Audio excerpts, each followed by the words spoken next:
Yeah, happy Coronation Saturday. It's somewhat of the way through it now, but this video we'll have a look at some of the footage that I've managed to get showing the coverage of it. So what have we got there? A crowd of people in the rain. That's very British in itself, isn't it? So the coverage has mainly been in the early morning, talking about it, and then the actual coronation through mid-morning, lunchtime, and it sort of ended mid-afternoon with films being shown on BBC One and ITV from 3 o'clock. So I'm just going to have a look at what the coverage was and what we can expect for this Saturday and what the international channel's coverage was. The video is going to be a bit random because I've taken some random captures all the way through it without doing a commentary on them as they were being done. So that one's fairly obvious. We've got the coverage that has been on BBC One, and it's led to a film after it, Tangled, which is it's a Disney film based on the Rumpelstiltskin fairy tale, and then it's a pretty normal Saturday that follows. After they showed the highlights, they go into Casualty and all that, which is probably what it's going to show that it does there. In between that and an episode of The Repair Shop and another royal documentary, which means that BBC One is by far the most coronation covering channel. ITV does it as well, but they only show their coverage, well, they have done, through the morning and afternoon. Then they went into the film Matilda. Then they went into a very, or going to, because it's still 4 o'clock on Saturday as I record this. They're just a very typical Saturday night for them, including Britain's Got Talent, as it always does at this time of year. BBC Two just had the signing with the signing version of the coverage, but the same coverage of the coronation, and then they've led into things like a wildlife documentary, a showing of Pride and Prejudice, and then the usual music-based evening that they have on a Saturday. There you go. This is roughly where that is in the video now, showing that, because the sound messed up on the first one. And then I think the music-based evening that they usually have on a Saturday night, they've been influenced by the coronation there. So they've got Lionel Richie, for example, because he's doing the coronation concert, I think. And then they've went into Sounds of Liverpool, interestingly. And that might be more to do with Eurovision coming up than it does to do with the coronation, especially as a lot of people in the city wouldn't be the most royalist. So you've got Merseybeat and all that, and then ABBA. And it does feel kind of, sort of vaguely holiday and celebration, choosing this variety of music, because it usually focuses on one big classic artist every Saturday, doesn't it? So Dusty Springfield one week, Dolly Parton another, that sort of thing. It's kind of what BBC Four have done on their Friday nights.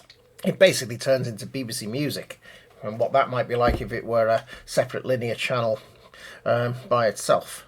So ITV, yeah, they've just got the core coverage, like I said, and it's pretty normal. But at least they, and this being a bank holiday weekend as it is, they actually do mark it. It's the only time in history maybe we'll ever get 3 bank holiday Mondays in May. We usually get 2. And there you go. Apart from what's happening on Saturday, a crown going on someone's head, they're at least celebrating by showing a film. Even if it's just one programme variation, they now show a film every holiday Monday. So for the first one that we had, the one that was actually on May the 1st, they showed About a Boy, whilst BBC One did nothing. They showed just the usual daytime stuff, like Bargain Hunt or whatever. That's all they did. And this coming Monday, it's a similar story. BBC One are not bothering with anything there, even if they went all out for the coronation, which is really boring that they did that. Apart from showing a Eurovision documentary in the slot that would normally be the one show in the regional news, they're showing nothing. But ITV are showing the Goosebumps movie as their family film choice. They also did it over Easter as well. So Channel 4 and 5, they have had a combination of the usual series, a showing of Johnny English Strikes Again, which is a very British film choice. That was actually on at lunchtime as the coronation was taking place, and then it went into an afternoon of sport. Obviously they don't show the coronation live, but they're sort of an alternative choice. And as amongst that, as part of that, Channel 4 have shown a Frankie Boyle documentary as well that kind of pokes fun at the royal family, looks back through their secrets and scandals over the last 1,000 years, it says. So that is actually Channel 4 being irreverent and rebellious in this week of the royal focus of the coronation, which actually is pretty good to see. Especially them still getting away with doing something like that, but they're not actually ramming anything like that home on the Royal Saturday, because there's nothing on this evening that is anything less bland than showing a few films. And let's go back to see that. And so that would be the rather boring choice and uninspired choices of Star Trek and Con Air, which is hardly groundbreaking and thought-provoking or whatever else, or alternative or whatever else that Channel 4 should be like. They always hardly do anything on a Saturday night. It's kind of boring. Channel 5 have got a menu of films today that have gone up against it, and showing the adventures of Paddington, the Queen's Corgi on their digital offshoot 5-star, which I guess is to do with it, to do with the coronation, obviously. And they're going into showing war films, which is a random choice, so I guess that's sort of patriotic or something. Is it, or is it in any way related to the coronation, the choice of showing that? I don't know. And then it goes into documentaries about comedy classics, which is very British in nature, showing a programme about porridge and Faulty Towers, which actually does fit in with it pretty well. And the Faulty Towers one is a new programme as well, leading into the usual list show. So I guess that makes them seem half decent for the coronation by the way that they're showing those choices there. And Sky Showcase, they now always simulcast Sky News. We'll go into that there, as you can see. And that is, they're a sort of de facto Sky One, and it's a holiday schedule that follows it as well, really. First it's the Attenborough documentaries, then it's a recent film showing, Blythe Spirit, which I think is quite British. Then a Queen concert, one of the obviously most famous ones, the Live at Wembley from '86, I think it was. And then they're going into some boxing from 7 o'clock. So that is quite those choices actually does make it quite a varied schedule, with all the sport in the evening included, and the Queen concert and the film showing, right through to 1 a.m. where you've got Bel Air, which is a recent remake of stuff to do with the Fresh Prince of Bel Air. I've not tried it. Quite mildly curious about it, about what this new show is like, and it's just recently come to Sky, but it was made in 2018, and it started then. So yeah, Sky Max is where they dumped Soccer AM, because that's usually on Sky Showcase, and that was on Sky Max, which is the entertainment channel, rather than Sky Showcase, just because this was live with this. So yeah, I hope this is getting this, actually, because I've just gone back to the screen capture software, as long as it does, and whatever VLC is showing, I hope gets captured on it, but I'm not sure if it does until I've pressed stop on this video.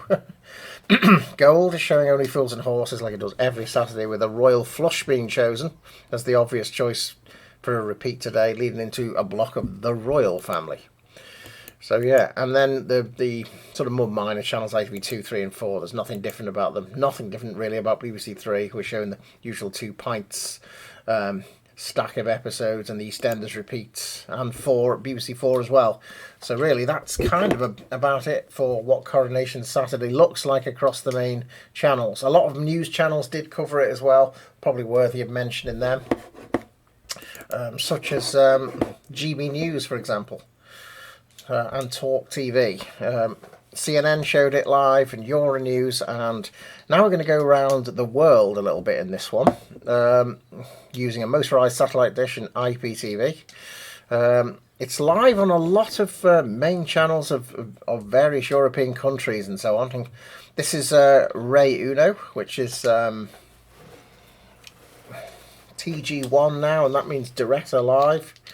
So I got this from Hotbird 13 East. So it's enough of interest what's happening with the British royal family to be shown on the main channel of many European countries. So let's see. So I had a look around. It was on Deutsche Welle English, which is a German news channel. And you can see it there. Let's see. BBC World News is simulcast there. It's mostly the same as BBC News Channel now, thanks to the cuts. But if you're away from home, as Britain is called, then you can get BBC World News on various satellites, including in HD on Astra 1. So, let's see what else we went to. I think this was mainly... I couldn't do it at the time because someone was watching the coronation, which made a lot of noise. The actual... even though I wanted to talk about it. So we just went through all of that, showing, and that was showing what news channels it was on. I suppose GB News and Talk TV are patriotic by default, aren't they? Because they're like right-wing commentary channels, really, aren't they? Or free-thinking, as they would like to think of it as being. So you can be the judge of that, about what it is. Obviously, they're very patriotic, so they want to show things like the Queen's funeral and the coronation live, and they do. It wasn't on Bloomberg. It wasn't on CNBC. So yeah, Al Jazeera did have it, although we can't seem to get it off Hotbird. I didn't check whether the Arabic feed, which is presumably the original version of the station from Qatar, which is actually on Hotbird, had it or not. Whether it was just on the English language version, which is also on 13 East Hotbird as well. Because a lot of channels are not working or haven't been scanned, moved, changed to HD. It was on quite a lot of French telly. The French news channels mainly seem to have it live. Not at that point, or at least they went in and out of the coverage. Euronews had it. The main French broadcaster that actually had it was France 2. Which I'll have to wait if we can find this section for the IPTV. This was a look through Sky, so we don't need that. Hang on, let's see. And I think that was just looking through the news channels and the music channels. Even they basically just had a playlist that they dubbed sort of slightly royalist. So even they had their programming influenced a little bit by this.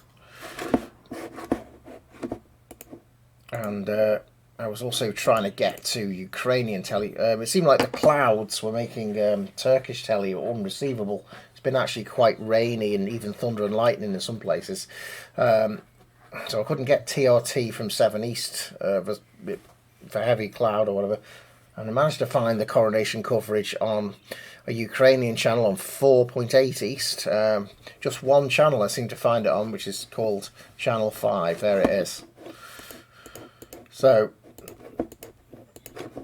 yeah, that's a lot of things. And the only channel from the Middle East or North Africa, or basically sort of an Arabic sort of country I could find it on at all, was 2M on Monde, which Monde means world, from Morocco.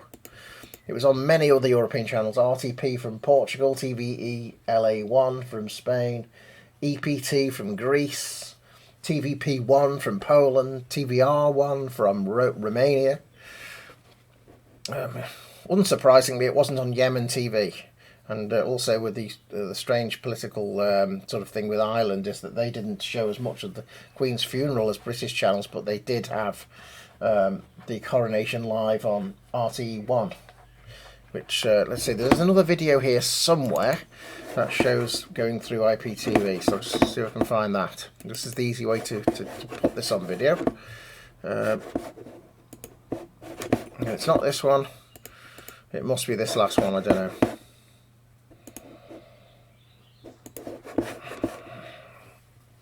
Yeah, I'm sure I did it somewhere. Can't, since this is live now. This is where we checked up on this. And then there doesn't seem to be anything else. Oh yes, this is the IPTV, I think. So it showed that it was on the main German channel, Das Erste. So this is some survey you can subscribe to, and it does give you. It's often used by people wanting to get Sky Sports and BT Sport without paying the premium channels, and you get lots of others included with it, like that. But I find it more interesting to look at the what foreign channels are showing that we can't normally get, and I think it's pretty good for that. France 2 had it live, so I couldn't check whether Television France's undoes and whether that's kind of the main channel. This is the main channel of France Télévisions, even though it's called France 2 too, and that always seems to be the one that shows the big events on that one.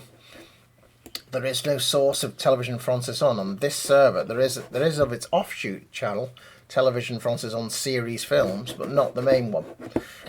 So yeah, you can see just how many channels were covering it live. This is live American telly at the time, so that was it was shown on all ABC affiliates, I think, around the country.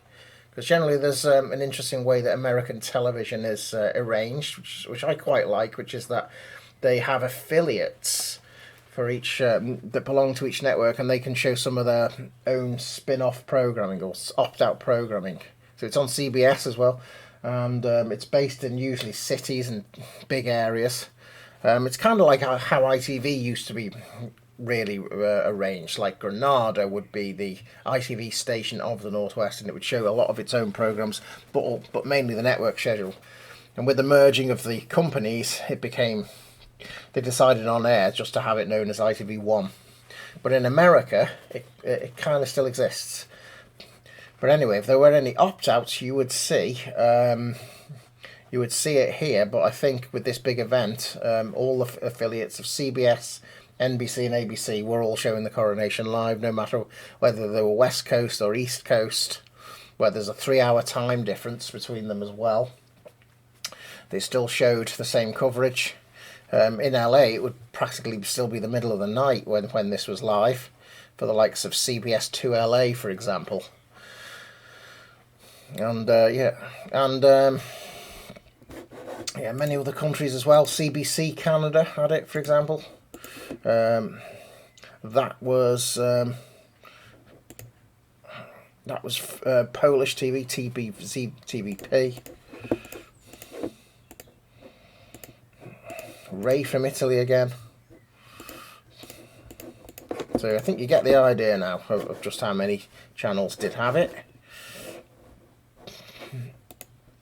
So there you go. Yeah, it feels like a bank holiday weekend, with nothing that special being shown for it to celebrate except for the Coronation coverage itself. And the final thought would be that Coronation Saturday schedules actually have been quite good. But only in a sort of moderate way, I would say. They have shown films on the main channels. They have shown different choices. So it's kind of not bad. And it's usually bank holiday Mondays where they don't make any effort anymore. It's supposed to be a holiday. Yes, I know a lot of people are at work, but that sort of further confirms the misery of boring ordinary society now, doesn't it? That they don't even make the effort anymore to make holiday Monday different. But saying, oh, but you could just be at work, and therefore we'll just show Bargain Hunt and Escape to the Country on the main channel of the country. Which, with things like this, they do go all out. So there you go.